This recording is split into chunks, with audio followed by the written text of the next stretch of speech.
Good morning and welcome to today's session of Imagine America Radio, our continuing Career College Exposition webinar series. My name is Bob Martin and I'm with the Imagine America Foundation. Joining me on today's session of Imagine America Radio is my foundation colleague, Lee Doubleday. Lee and I are extremely excited about today's career topic, automotive technology, sponsored by Universal Technical Institutes, or UTI. UTI is this country's leading provider of high-quality, career-focused education at 13 locations nationwide. UTI is also a 20-year sponsor of the Imagine America Scholarship and Award programs, having provided admissions-based financial aid to more than 16,000 enrolling Imagine America students.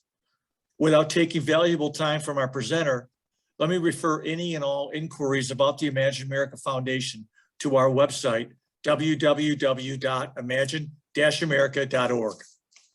Since our beginning in 1999, Imagine America remains a leading sponsor of scholarship aid to enrolling high school students. However, our country faces a serious shortage in certified technicians. We hear from employers in virtually all sections of the country, desperately looking for qualified employees, so we need to do more.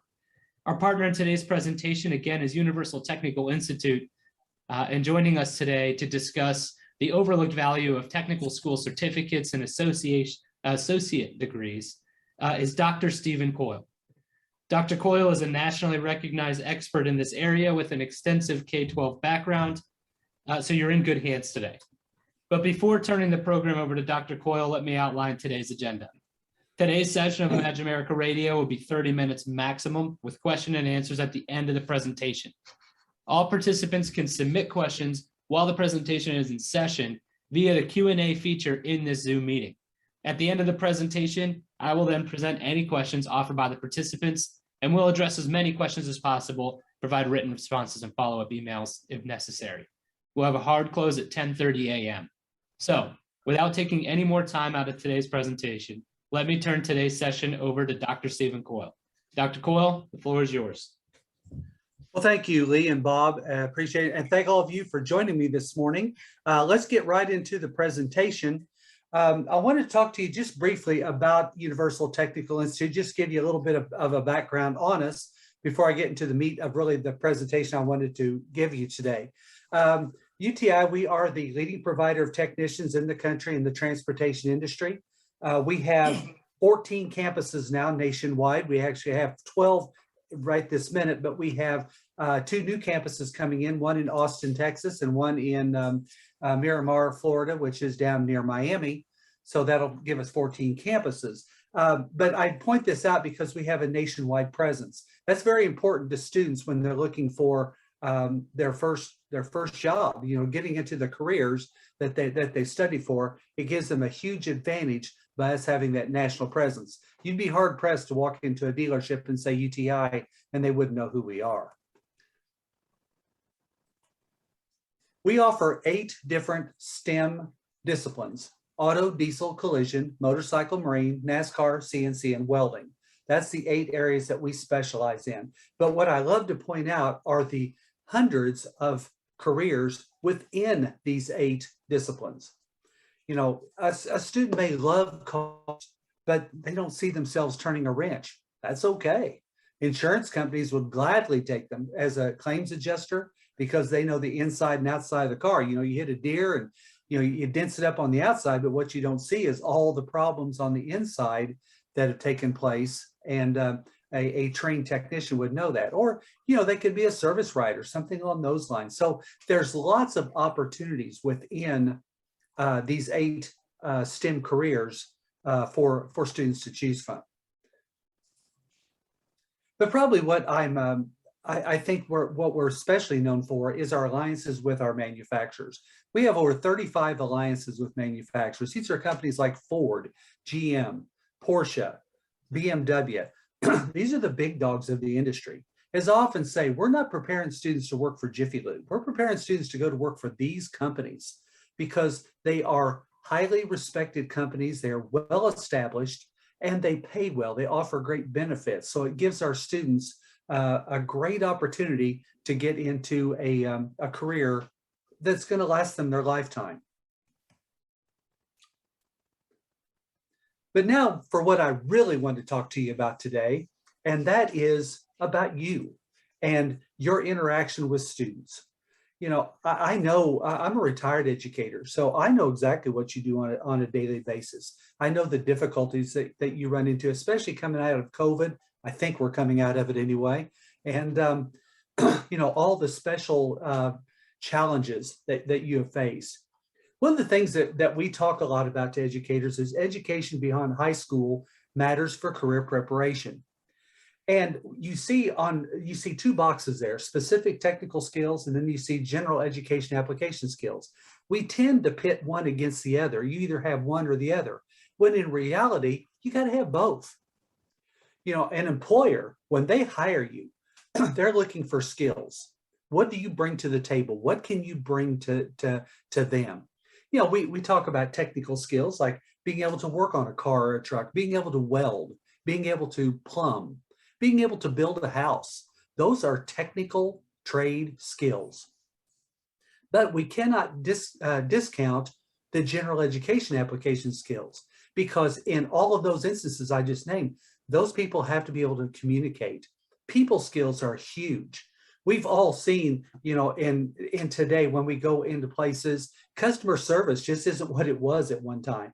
You know, it just seems like people are too busy. They're in a hurry. You know, they're just too busy to worry about all that. But those things are so important. When a person works on your car, they have to be able to communicate to you what is wrong with that car, how they can fix it, and what you need to do, you know, to take better care of your car, those kind of things. So I can go on and on with soft skills, but they go hand in hand. So remember, to succeed in the modern economy today, students need both, not just one or the other. They have to have both to be successful. Here's a statistic that maybe you've never thought of before. You know, when we think about certificate and associate degree programs, you know, what we think of is occupation-specific skills. And so nearly all of the certificates that are being obtained now, and 3 out of 5 of the associate degrees. So you're looking at 94% and almost 60% of all these programs are awarded, these certificates or these degrees are awarded in career-oriented fields. Now, you may think your students are just going off to college. You know, they're going to go off and get their bachelor's degree or their master's degree, when in reality, they are not. They're looking for career oriented type of degrees or diplomas or certificates. What I love to call, well, just specific type of skills where they, you know, where they have a need to work on specific type of equipment or whatever the case may be. So competency-based credentials is really what's important here. And along the same lines, about 50% of students taking undergraduate coursework are enrolled in certificate and associate degree programs. Once again, you may think your students are going off to college and they're getting that bachelor's degree. They're going after that when they're not. They're looking for shorter programs. They want to get in, get out, and get done. Think about kids today. You know, this generation, this Gen Z generation, everything is instant. That's why they text. That's why they Instagram. That's why they Snapchat and all these type of things, TikTok, all these things that they do, because that is what motivates them. They get instant feedback. That's what they like. And so it's the same way with their educational process.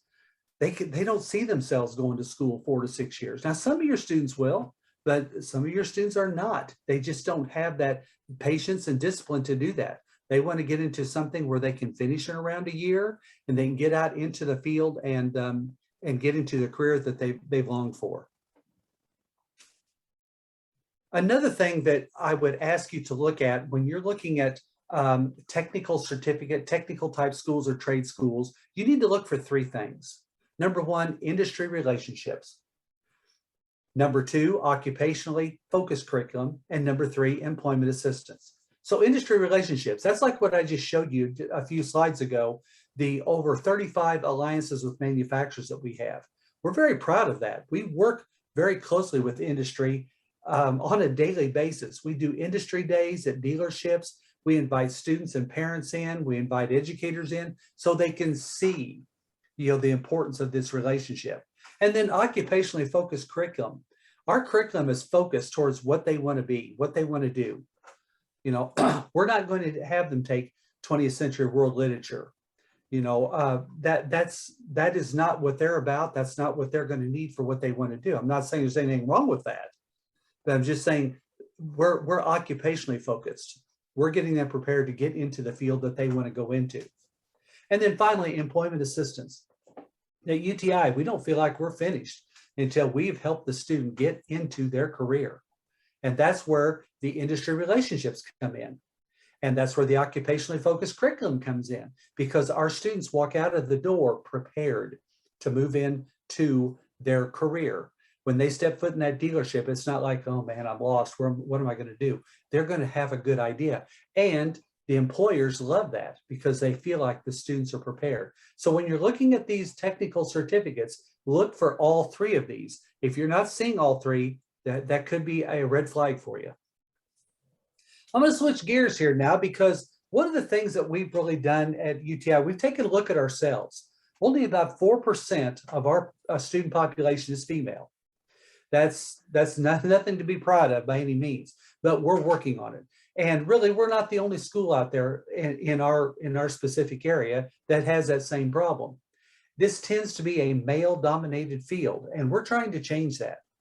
We have partnered with a group called Ignite Worldwide. You may or may not have heard of them. Ignite is an acronym. It stands for Inspiring Girls Now in Technology Evolution. The whole purpose of Ignite is to get girls exposed to skilled trades, to STEM education. Their mantra is, you can't be what you can't see. And I love that, because you think about it. When's the last time you saw a female welder? When did you see a female carpenter or a female auto or diesel technician? When you drive down the highway and you get into some road construction, you'll see maybe one or two females out there working in that crew, and you go, oh my gosh, they've hired a woman. And it's almost like it's a novelty or something. We want to change that, because these STEM trades, they're huge. They're great paying career opportunities, but they're for everyone. It's not just for the guys, girls too. And so Kathy Rochveller, who is the CEO and founder of Ignite Worldwide, she came up with this program in the Seattle schools in 1998. And so we decided to partner with them to see if we could make a difference in getting more females into STEM related careers. And the Ignite Worldwide system is pretty simple. We do panels. One of the things that we do, we just hosted an event at our NASCAR Tech campus in Mooresville, North Carolina yesterday. Had over 100 girls there.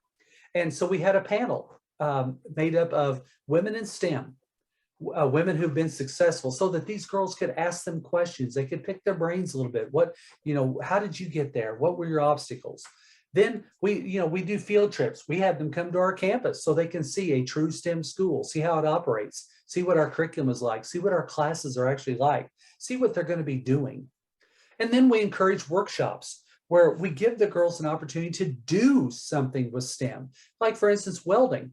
A lot of these girls, they've never even thought about welding, let alone actually do it. All right. And so we put them on welding simulators to let them try their hand at it. We've even done that with counselors. Oftentimes I have counselor groups come to our campuses for events like for LDIs and professional development of some type. And we always have some kind of a STEM activity for them to do, and they love it. It gives them exposure to something they normally would have never thought about. And then finally, we host conferences. We have breakout sessions so that girls more one-on-one interaction with women in STEM so they can pick their brains. Like I said, you can't be what you can't see. Well, here's someone that you can see, so you can talk to them about what's available out there. How could I get involved in those kind of things as well? The Ignite Worldwide program is award-winning, to say the least. 2018, the National Foundation recognized them. The Anita Borg Social Impact Award. 2007, the Department of Education. So it's picking up momentum. And so we're hoping that this partnership is going to grow and we can actually start getting more and more females into STEM related careers across the country. This is a statistic that will really grab you. I'm big on statistics, and you know, as I talked about Kathy Rajbel, when she started in Seattle, in the Seattle school districts, less than 5% in 2013, less than 5% of the girls involved in STEM-related fields before Ignite really got rolling there. 3 years later, that jumped to over 50%. You know, it's amazing that much change, but it shows you that girls really are interested in getting into STEM fields. They just didn't know they were welcome. They just didn't know how to do it.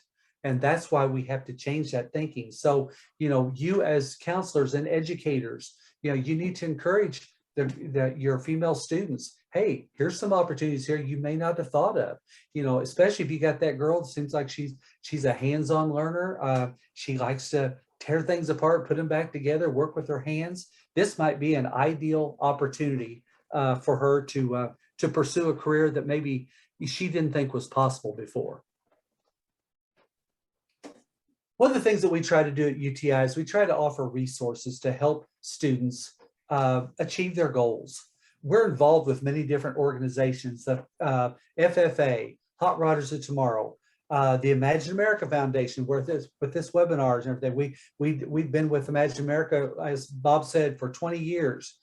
Skills USA, Top Tech Challenge. And then one of our proud alliances, because it's our first agriculture alliance, is with AGCO Corporation, and specifically Fendt Tractors. The end of this month, I will be at the National FFA Convention in Indianapolis, and we're actually going to partner with AGCO at that show. And I'm really excited about it because they're bringing in a lot of their heavy equipment. They're going to suspend one of their big tractors in our booth, and we're going to get to show students how education and industry partner, going back to those industry relationships once again, so we can show them how that works. So anyway, we offer a lot of resources to help students to achieve their goals. We offer over $15 million in sponsored scholarships and grants.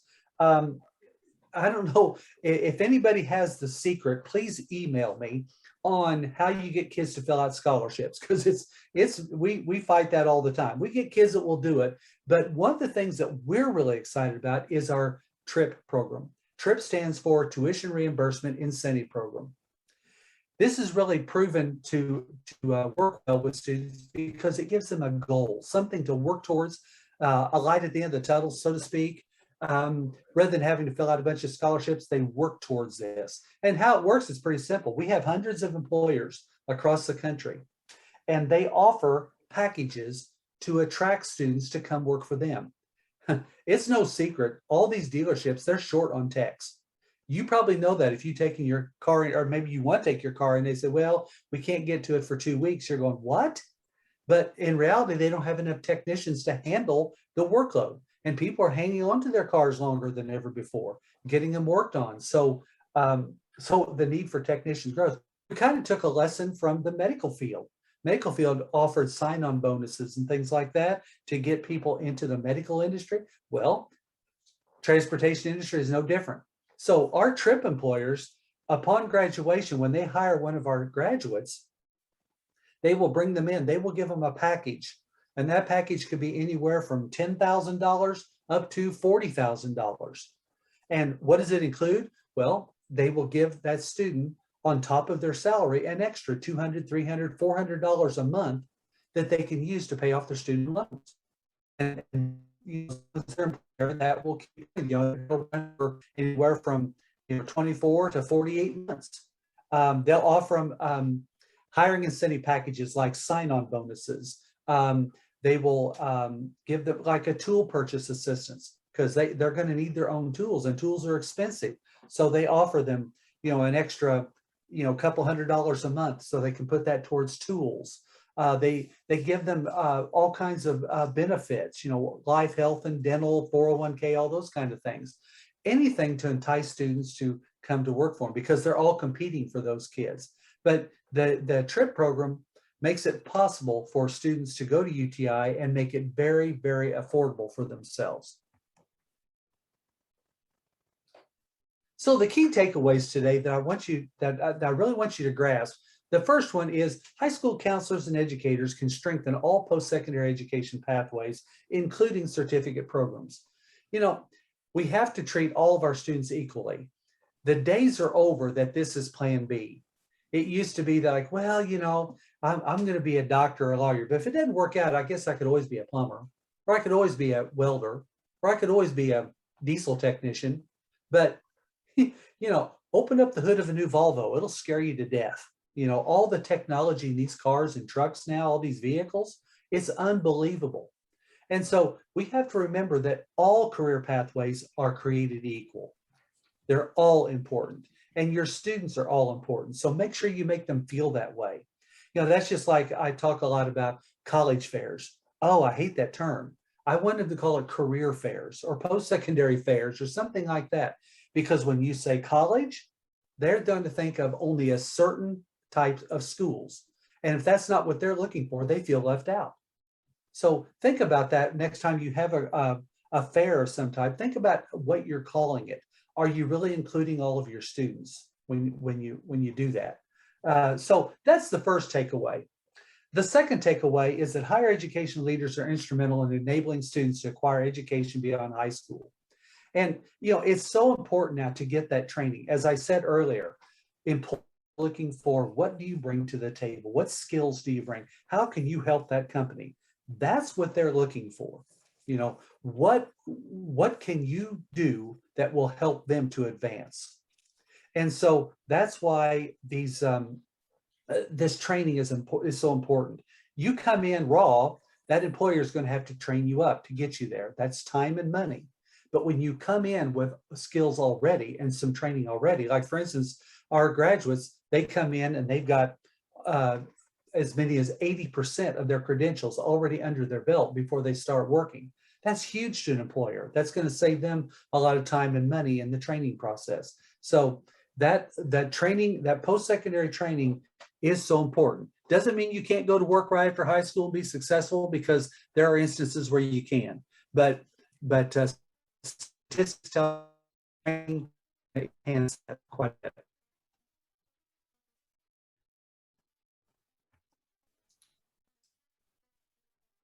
Okay, looks like I might have frozen up here. Let's see what's going on. You might help. Okay, there we go. Oh, there we go. There we go. Okay. We really took off. Well, anyway, I'll just finish up here and just say that you know, as I told you before, I'm a retired educator, and I know what you guys do on a daily basis. I know how difficult it is, you know, working with students now, working with parents. We know what you're doing, the importance that you have in these students' lives to get them, you know, for career readiness, for career pathways. You're helping them to understand about scholarships and all these things that are going to be important to them. All we want to do is partner with you and help you. We know you're doing a great job, but sometimes it helps just to have another voice in there to reinforce what you're already doing.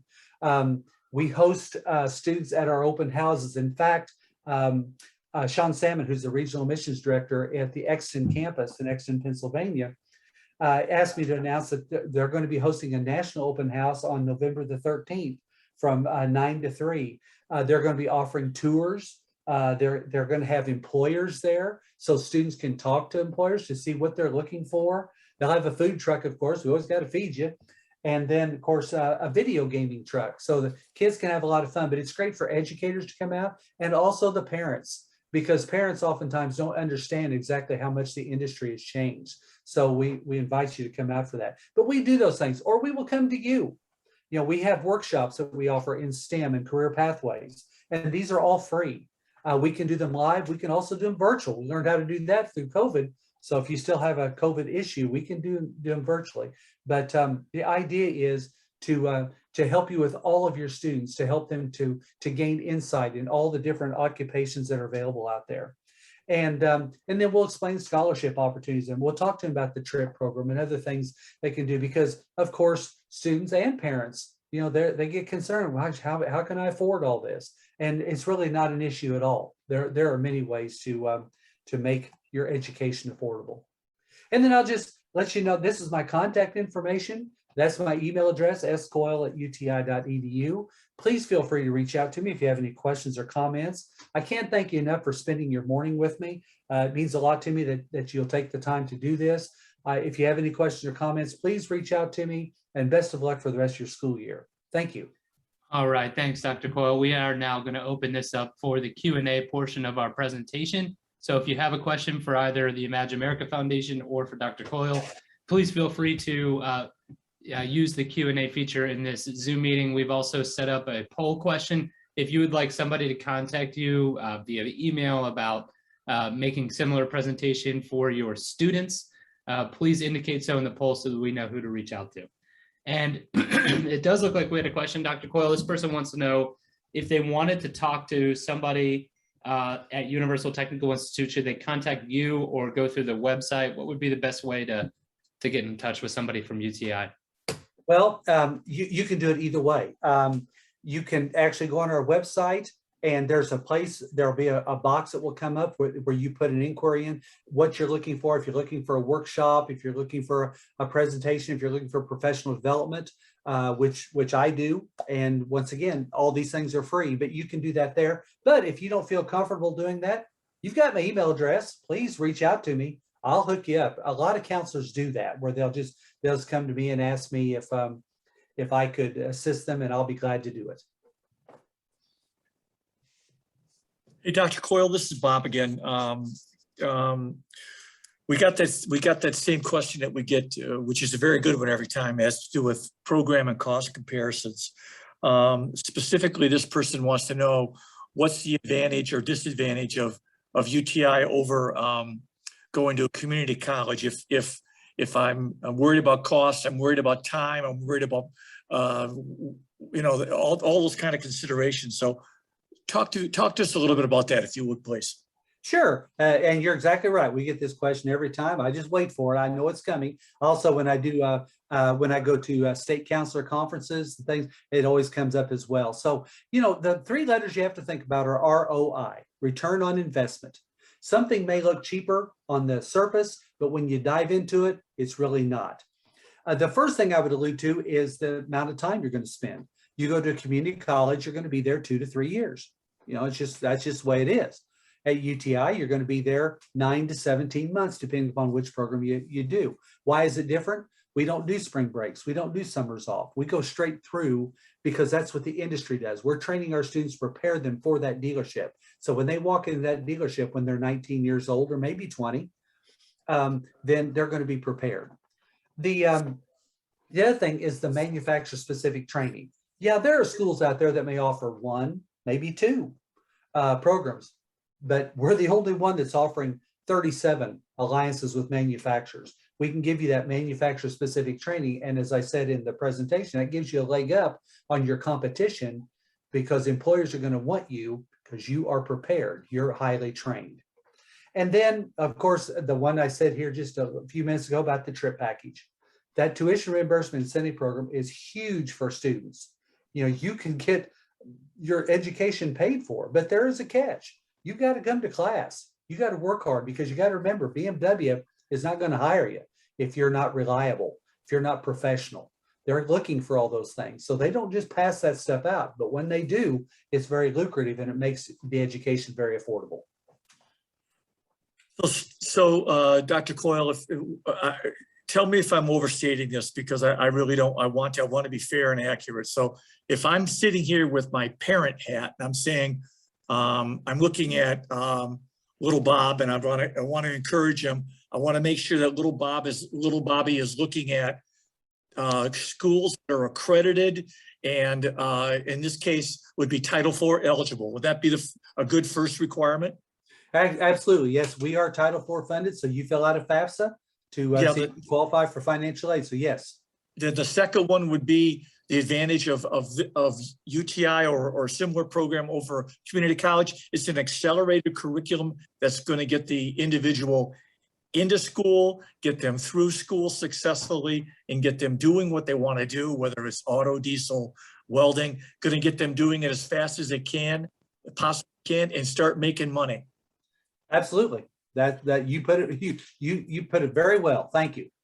Yeah, but the other side is employment focused. I think that's so important. If we got parents that are listening to these, parents that are coming in, they're all thinking, where's little Bob, or where's my son or daughter going to end up? And I'm hearing UTI as a completely 100% laser focus on getting this individual prepared to get them in the job market. And that's correct. Okay, I think that's fair. Lee, before we close, let me make sure there aren't any other questions you want to run by Dr. Coyle. No, I don't think so. No, not this time. And another great session, Dr. Coyle. Thank you. Just so as a reminder to the audience, the Imagine America Foundation has recorded this session and will be forwarding this recording to all the registrants. Get an opportunity to get a second, listen to it. Maybe you missed something. Maybe there's something you want to go back and listen to in Dr. Coyle's presentation, or the stats or the figures or whatever. Very, very helpful. Second, we're going to place this session on our website, which is www.imagine-america.org, with very specific download instructions for you to be able to go back and listen to this session. Also, my colleague Lee does a great job following up, and we'll be sending out a survey to each and every one of you after this meeting. Gives us an idea, gets us feedback on what we're doing right, what we might want to modify, look at changing, and new topics that might come up. And that gives you, the survey gives you the ability to do that. But before closing, I really want to thank each and every one of the participants, the educators that have joined us, for taking time out of their very busy schedules in this very chaotic time to join us today. Take time out of their schedule, carve it out, give us a few minutes. Also like to thank Dr. Coyle for another outstanding presentation today, and encourage each and every one of the educators on this call to contact him directly through the contact information he has given you on any questions about the presentation, about UTI, about Exton campus. Finally, on behalf of the Imagine America Foundation, Lee Doubleday and myself, we want to thank you and wish you a great day. Goodbye.